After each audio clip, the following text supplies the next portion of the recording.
भारत के महान सपूत विक्रमादित्य जब अपने पिता की उंगली पकड़कर उज्जैनी के राजमहलों में चलना सीख रहे थे, तभी हुनों ने उज्जैनी पर आक्रमण किया और उज्जैनी को अपने कब्जे में ले लिया।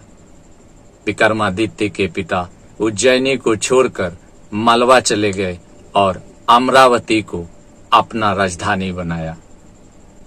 जब समय आया तो विक्रमादित्य के पिता ने अपने बड़े पुत्र भर्तहरि को, जिसे भर्तहरि भी कहा जाता है, बाद में जोगी बन गए थे, उनको राज सिंहासन सौंप दिया।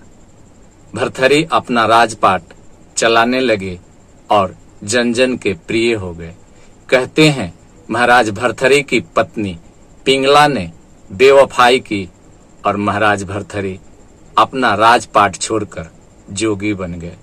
जिस समय महाराज भर्तहरि जोगी बन रहे थे, उसी समय भारत के महान सपूत विक्रमादित्य को अपना राज सौंप दिया। विक्रमादित्य के बचपन का नाम चंद्रगुप्त था। इतिहासकार चंद्रगुप्त द्वितीय के नाम से संबोधित करते हैं। इतिहास में अलग अलग समय बताया जाता है। कुछ इतिहासकार बताते हैं कि 101 ईसा पूर्व चंद्रगुप्त द्वितीय का समय था। कुछ इतिहासकार बताते हैं कि 380 ईसा पूर्व चंद्रगुप्त द्वितीय का समय था। यही चंद्रगुप्त द्वितीय बाद में विक्रमादित्य कहलाए। माता पिता के नाम में भी अलग अलग इतिहासकार अलग अलग बात करते हैं। विक्रम संवत का इतिहास 57 ईसा पूर्व का बताया जाता है। विक्रम संवत का कैलेंडर आज भी हमारे देश भारत में आराम से मिल जाता है।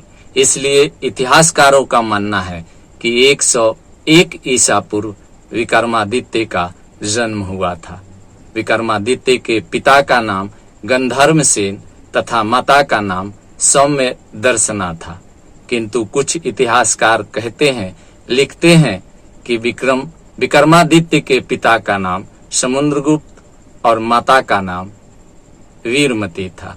विक्रमादित्य के बचपन का नाम चंद्रगुप्त द्वितीय लिखा जाता। अब मैं चलता हूं कि जब राजा भर्तहरि गद्दी का त्याग कर, राज सिंहासन का त्याग कर जोगी बन गए और अपने छोटे भाई विक्रमादित्य को गद्दी पर बैठाया, तो विक्रमादित्य के अंदर वह आग सुलग रही थी जब हुनों ने उज्जैनी को अपने कब्जे में ले लिया था। विक्रमादित्य अपने पिता को हारते हुए देखे थे और बदले की आग में जल रहे थे।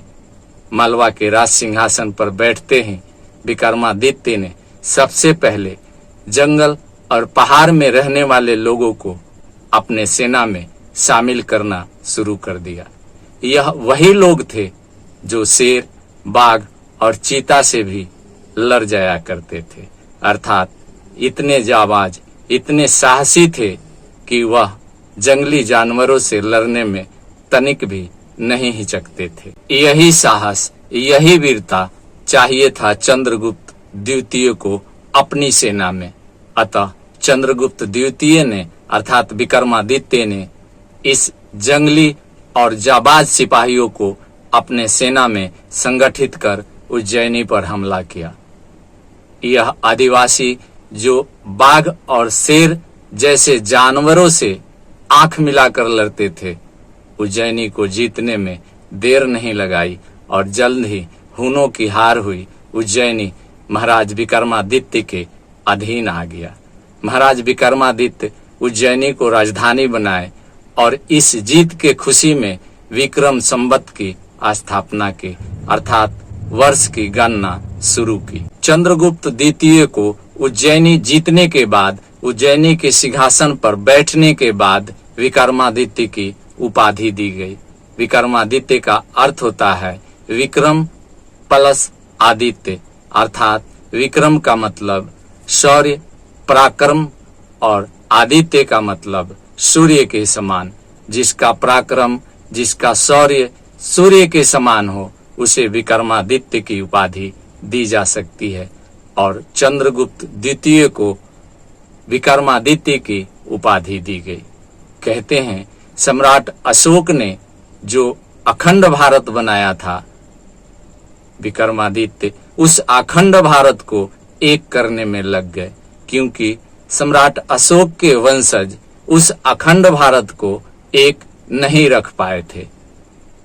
कई खंडों में बंट चुका था भारत, और भारत माँ के महान सपूत विक्रमादित्य एक एक करके पूरे भारत को एक करने लगे। अर्थात जितने भी स्वतंत्र राजा भारत में राज करते थे, सभी को अपने अधीन करने लगे।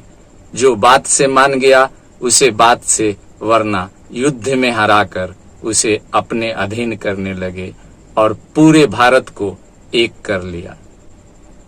इस वीडियो में इतना ही। अगले वीडियो तक मुझे इजाजत दें। जय हिंद।